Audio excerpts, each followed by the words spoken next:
Buenas noches, bienvenidos al programa número 81 de Economía al Cuadrado. Seguimos acá en la prisión domiciliaria, en la cuarentena delictiva contra los derechos naturales que aplica el Estado argentino, que hay que recordar, el Estado nunca existe, sino que son burócratas de carne y hueso que se apoderan de una determinada estructura para usarla en su propio beneficio. Y siempre recuerden que el Estado no es otra cosa que violencia física, coacción, donde hay un conjunto de burócratas que son los que viven de los medios políticos, extrayendo por la fuerza parte de la generación de riqueza que justamente crea el sector privado, nosotros, que somos los que vivimos de los medios económicos. Pero bueno, ¿qué vamos a hablar en este programa número 81? En este programa número 81 no va a haber ningún chart. Acá me van a ver solamente a mí hablando y voy a explicar desde mi punto de vista, basándome en teoría y luego en evidencia empírica que la valida, voy a explicar por qué lo principal desde mi punto de vista es la batalla cultural. ¿Por qué es naif, iluso, está errado creer que el actual sistema que tenemos puede ser cambiado desde adentro, desde el propio sistema? Es decir, formando, por ejemplo, los liberales, formando un partido político liberal, tratando de meter diputados y senadores, pensando en forma equivocada, desde mi punto de vista, que el sistema puede ser cambiado operando de esa manera.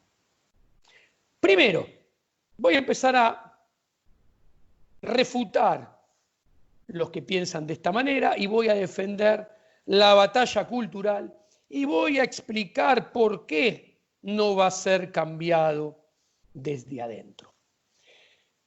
A ver, nosotros vivimos en un sistema que es una democracia republicana.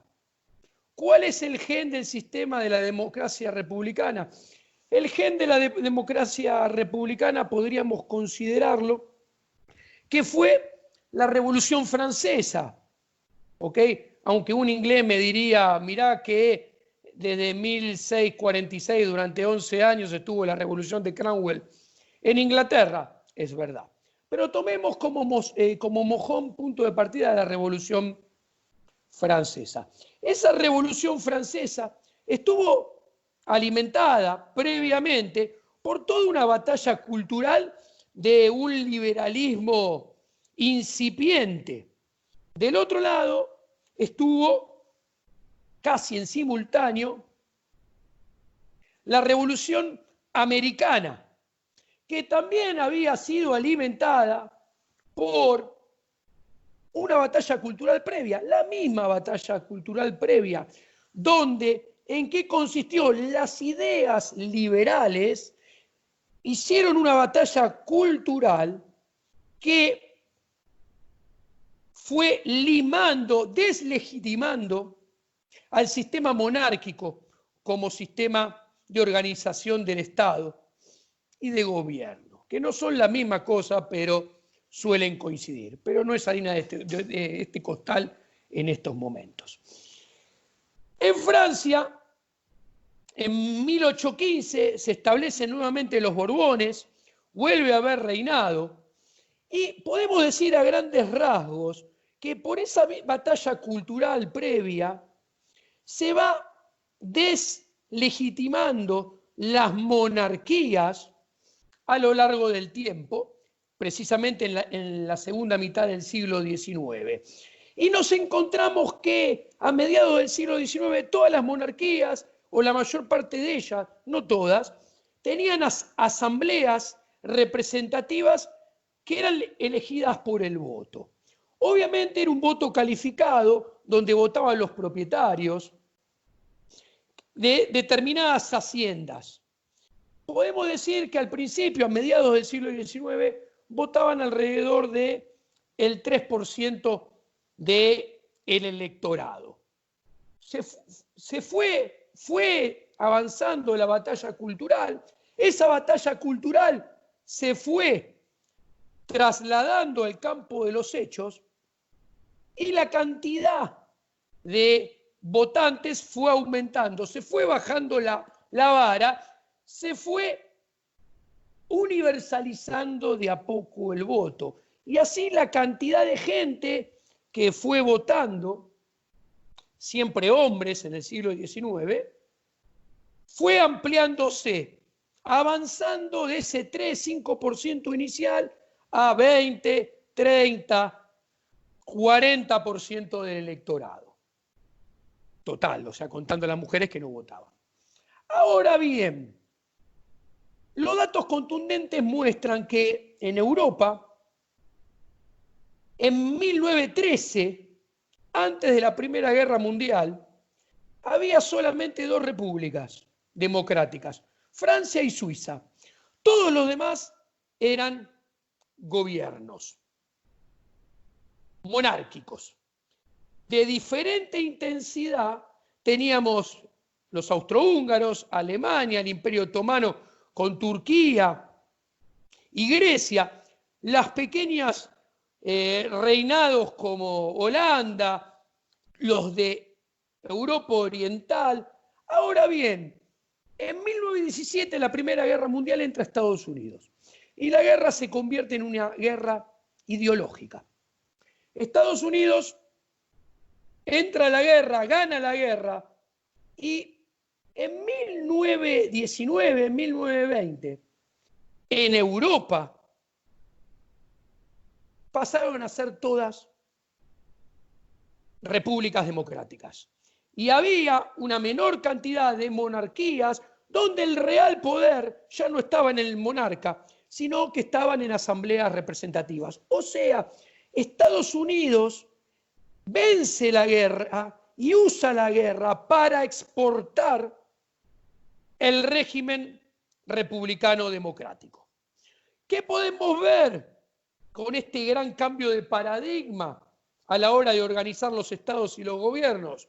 Primero hubo una batalla cultural que deslegitimó la monarquía y se pone a las democracias republicanas, no corrompiendo el sistema monárquico desde adentro, sino a partir de revoluciones y guerras, se lo cambia desde afuera.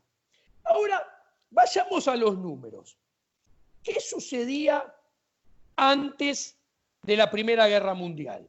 Cuando nosotros vemos el peso del Estado y vemos cuántos vivían de los medios políticos y cuántos vivían de los medios económicos, nos encontramos que la presión tributaria avanzó a lo largo de la monarquía del 3% del PBI a el 5 o 6% del PBI antes de la Primera Guerra Mundial. Nada más. El gasto público estaba también en esos niveles en aquel entonces. Y casi la mitad o la mitad del gasto público eran Fuerzas Armadas. El gasto público aumentaba en periodos de guerra donde aumentaba el endeudamiento y aumentaba la inflación un poquito, porque a lo largo de las monarquías, en los periodos de guerra, se endeudaban, se rompía el patrón oro, aumentaba la cantidad de dinero, generaba inflación, pero la deuda estaba en cabeza de los reyes. Entonces, cuando venía épocas de paz, bajaba la deuda, desaparecía la inflación. Claro, no había deuda. La trayectoria de la deuda era muy estable. En la segunda mitad del siglo XIX y principio del siglo XX había deflación creadora, deflación sana. ¿Y por qué? Porque el Estado era así pequeño. Ahora bien, ¿qué sucede? Cuando se establecen las democracias, ese peso del Estado que era 5 o 6% del PBI, inmediatamente en la década del 20 del siglo XX, salta a 20% del PBI. En la década del 30 salta a 30% del PBI. Paralelamente, ustedes fíjense que la presión tributaria de 20-30% del PBI en la década del 20, en la década del 30, no alcanza. Y se tiene que abandonar por completo el patrón oro. Y empieza la inflación en el mundo, década del 40, 50, 60. Crece el endeudamiento masivo, exponencial a lo largo de las décadas. ¿Qué está mostrando esto? Se inventan los bancos centrales para poder cobrar impuesto inflacionario permanente, creciente y en forma masiva. Aumenta el endeudamiento en forma masiva y aumenta la presión tributaria como nunca antes en la historia. Tanto es así que en la década del 70 el peso del Estado llega a 50% del PBI. ¿Esto qué está mostrando? Esto que está mostrando, en esencia, lo que deja traslucir es que el régimen democrático republicano tiene un sistema de incentivos que condena a que el Estado crezca y crezca en forma permanente y cada vez más avasallando los derechos naturales del individuo, avasallando al sector privado en forma creciente. A lo sumo se puede aspirar a que, como sucedió en la segunda parte de los 80 y en los 90, haya una pequeña corrección, baje un poco el tamaño del Estado para que después vuelva a subir con más intensidad como estamos experimentando en las primeras 2 décadas del siglo XXI. ¿Y por qué es esto? Esto es interesante y se los quiero explicar. Porque el sistema democrático republicano es un sistema de Estado que absorbe al gobierno, en el cual el sistema de Estado de gobierno es de propiedad pública, a diferencia de lo que eran las monarquías, donde el Estado y el gobierno era de propiedad privada. El rey era dueño. Esto lo pueden ver, lo pueden leer muy claramente en el libro Monarquía, Democracia y Orden Natural de Hermann Hoppe. ¿Qué se puede ver? Volviendo, las monarquías eran gobierno de sistema de propiedad privada. El rey era dueño de la extracción de los recursos que hacía la élite que gobernaba de los súbditos. Y obviamente era tan propiedad privada que el rey dejaba esa propiedad en herencia a su hijo que iba a ser rey, a su nieto que después iba a ser rey. Entonces estaba interesado en acrecentar el valor presente de su reinado. Quería aumentar el stock de capital de su reinado. Y para aumentar el stock de capital de su reinado, no se podía zarpar cobrando impuestos. Porque si vos te zarpás cobrando impuestos, ¿qué haces? Matás el capital. O sea, si vos te zarpás cobrando impuestos, no es solamente que te tomás toda la leche de la vaca y la dejás flaquita, flaquita, flaquita, sino que inclusive la matás y te comes el asado.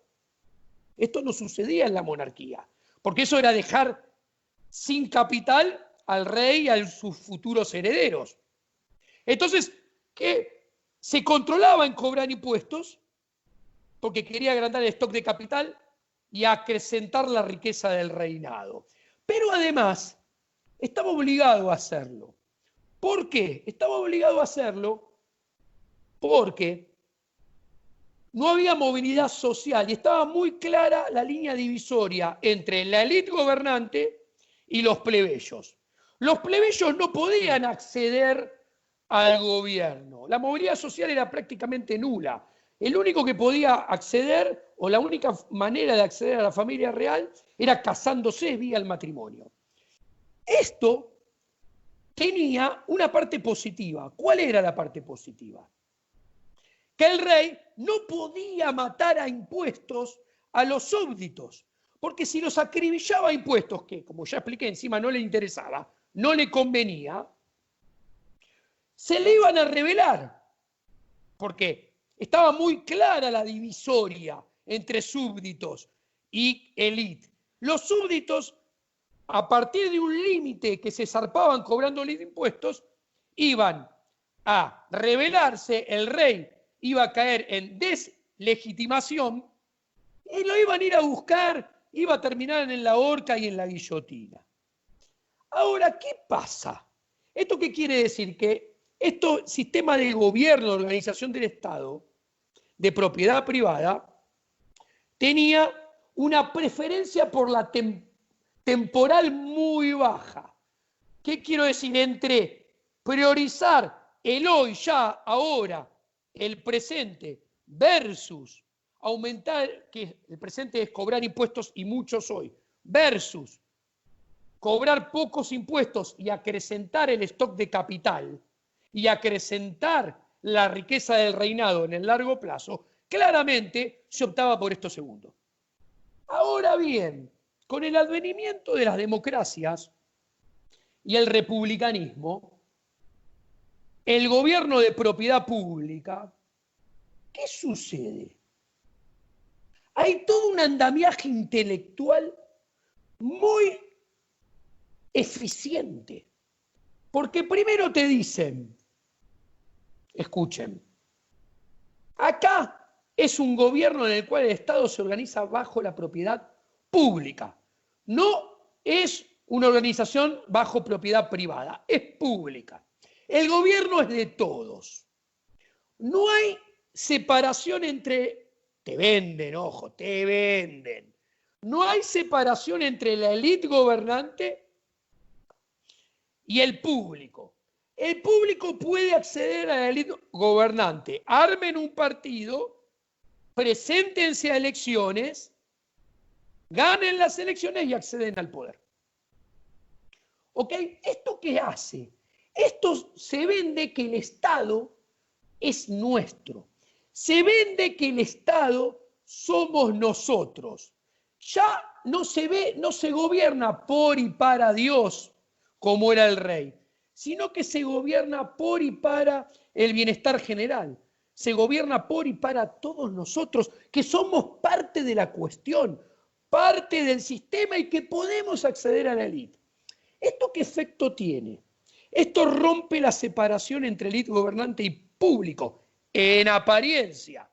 Entonces, el efecto que tiene es que nosotros, el público, ya no somos reticentes a que nos maten a impuestos. Ya no nos defendemos. No vamos a buscar la cabeza de quien nos cobra impuestos. ¿Por qué no vamos a buscar la cabeza de quien nos cobra impuestos? Y porque los impuestos que recaudan son para nosotros, son nuestras. Una gran patraña, pero muy efectiva a la hora de creérselo. Nos adoctrinan en esto desde jardín, primaria, secundaria, universidad. Visto del otro lado, la élite gobernante. La élite gobernante no es dueña del aparato del Estado. No tiene propiedad privada como sí la tenía el rey, sino que asume el gobierno, digámoslo, en comodato. Es un fideicomisante del gobierno, lo tiene en fideicomiso. Entonces, tiene preferencia temporal muy elevada. ¿Qué quiere decir esto? En el Boca River, en el blanco versus negro, entre priorizo el hoy, ya, ahora, en detrimento de o versus el futuro, los gobernantes democráticos, a diferencia del rey, van a priorizar siempre la caja presente, expoliarte al máximo tributariamente para gastar lo máximo posible y acrecentar exponencialmente, maximizar su botín hoy en día. O sea, exprimirle la ubre de leche a la vaca, dejársela como una pasa de uva y después comerse la vaca en un asado a expensas de destrozar el stock de capital de la economía y la riqueza intertemporal y la capacidad de producción, agotarla en términos intertemporales, lo cual no debe sorprender. ¿Por qué?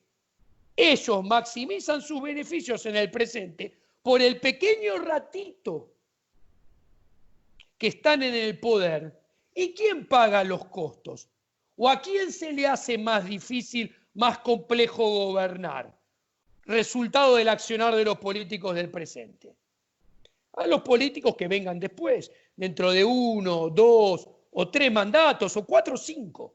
Vaya si no sabemos, si no tenemos bien en claro esto en la Argentina de hoy en día. Argentina es un monumento a esto que estoy explicando. Entonces, ustedes como pueden ver, el sistema democrático republicano tiene muy aceitado el esquema de incentivos para que el devenir de los acontecimientos no sea más que más Estado, más impuestos, más gasto, más deuda, más Banco Central, más emisión monetaria. Y es una quimera pensar que lo vas a poder cambiar de adentro. Los datos muestran que el sistema democrático republicano está universalizado redondeando hace 100 años, desde 1920 a la fecha. De antes de que se estableciera el gasto público, la presión tributaria era 5%, 6% del PBI. En los años 20 pasó a ser 20, en los años 30 pasó a ser 30. Avanzó hasta ser 50. Se abandonó el patrón oro, se abandonó la moneda con respaldo, se dejó de lado la estabilidad de precios, la deflación creadora y se pasó al sistema de bancos centrales con inflación permanente a lo largo de todo el mundo. El mundo en los últimos 25 años tuvo 200% de inflación punta a punta entre 1993 y 2018. ¿Ok? Asia tuvo 240% de inflación en el mismo periodo. ¿Ok? América Latina tuvo más. África tuvo 440. O sea, es mentira que no hay inflación. El endeudamiento creció en forma exponencial. Entonces, ¿qué quiero? Si uno hace un partido, un mezcladito, y trata un mezcladito donde los liberales clásicos se alían con algunos sectores de centro o inclusive algunos socialdemócratas, si meten 1 o 2 diputados, el sistema se lo va a comer como un canapé al principio de la fiesta. Se lo degluten en 3 minutos, uno tras otra. Y a las pruebas me remito. Esto fue lo que pasó con un armado en 1999 para ganarle al peronismo. Esto es lo que pasó con un armado similar en el 2015 para volverle a ganar al peronismo. ¿Vamos a seguir insistiendo con lo mismo? El resultado va a ser muy similar si seguimos insistiendo con lo mismo. Por eso yo creo que la batalla de fondo es la batalla cultural. Yo le hablo, o me gusta, le hablo a todo el mundo, pero pongo mis esperanzas de cambio a la gente que tiene de 30 para abajo, de 25 para abajo, que en términos intertemporales va a ir creciendo. Le voy a seguir hablando a los que vengan atrás. ¿Cuál es la idea? La idea es, el Estado es el enemigo. Esa es la idea faro. Si los jóvenes se convencen de esta idea faro, los jóvenes son libertarios, no liberales clásicos, que los liberales clásicos son los que nos condenan primero a la socialdemocracia, después al socialismo y después, según cuánto avancemos, al comunismo siglo XXI. Si los jóvenes son libertarios, y tienen la idea faro, guía, de las ideas libertarias de que el Estado es el enemigo, estamos creando los anticuerpos para poder reaccionar contra el esquema de incentivos de este sistema democrático republicano que te fagocita porque su negocio es que crezca el Estado y que crezca la casta política a expensas del sector privado. Entonces,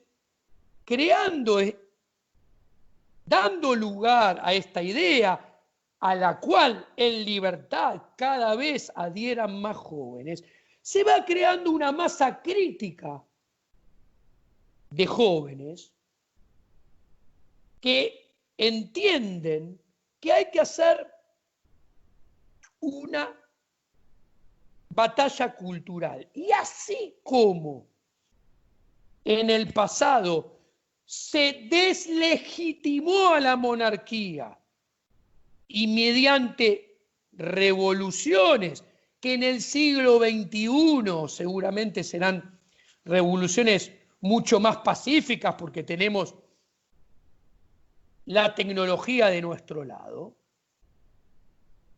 se empiece a erosionar, deslegitimar, primero mediante la batalla cultural, a este Dios de la democracia republicana.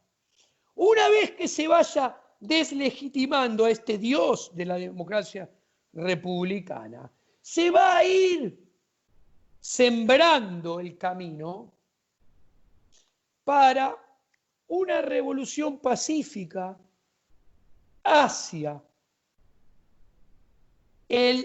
primera instancia, seguramente el minarquismo, donde se vaya hacia un estado mínimo y los acontecimientos van a ir jugando a favor, porque el aumento de los estados, los gobiernos, en las próximas décadas, muy probablemente vayan ahogando más al individuo, sus derechos y al sector privado, contribuyendo a que esta batalla cultural vaya aprendiendo cada vez más y se comience a ser más masiva. Ustedes me pueden decir, y Diego, ¿y esto cuánto va a durar? Uno, no sé cuánto va a durar, cuánto va a tardar en plasmarse. Uno no puede saber nunca qué formato va a terminar teniendo una vez que se ejecute. Lo que sí puedo estar seguro es que probablemente la consumación de esto yo no la vea. Tengo 48 años y es lógico que sea así. A ver, el sistema que hace crecer al Estado en detrimento de los individuos con los anabólicos más fabulosos tiene 100 años de vida. La decadencia argentina tiene X décadas de vida. Pretender que esto se puede empezar a dar vuelta, en serio, en 4 u 8 años, y desde adentro del sistema, cuando tanto la teoría que estoy mostrando como los acontecimientos históricos que la avalan, muestran que ese no es el camino. Pero a ver, ningún régimen anterior al que tenemos hoy en día fue cambiado rápidamente. Ninguno fue cambiado desde adentro, sino que todos fueron cambiados con décadas de batalla cultural y posteriormente desde afuera. Por eso, jóvenes, yo les recomiendo, por ejemplo, siempre me preguntan, ¿qué deberían leer para apuntalar todo esto de este programa de hoy en día? Yo les recomendaría leer primero Hacia una nueva libertad de Rothbard, que también es conocido como el Manifiesto Libertario, que es de muy fácil acceso, muy atractivo y de fácil lectura. Después lo complementan y lo enriquecen con La ética de la libertad de Rothbard, donde ya se mete más con filosofía política, enriqueciendo y fortaleciendo lo que nos muestra en Hacia una nueva libertad. El que quiere avanzar en lo técnico más económico, en tercer lugar puede leer Poder y Mercado de Rothbard, donde se explica, primer capítulo, cómo podría ser la seguridad y la justicia en libre mercado, o sea, sin que fueran ambas prestadas en forma monopólica por el sector público, sino en manos privadas. Y después clasifica y muestra cada una de sus intervenciones, de todas las intervenciones estatales, explicando qué son, cómo te mienten a la hora de que las ponen, qué te dicen que van a lograr y después te muestra lo que en realidad terminan teniendo como resultado. Y finalmente les recomiendo leer Monarquía, Democracia y Orden Natural de Hermann Hoppe. Bueno, señores, espero que haya sido interesante para ustedes hoy y los saludo hasta la próxima semana cuando haremos Economía al Cuadrado, programa número 82. Hasta la semana que viene con más Economía al Cuadrado.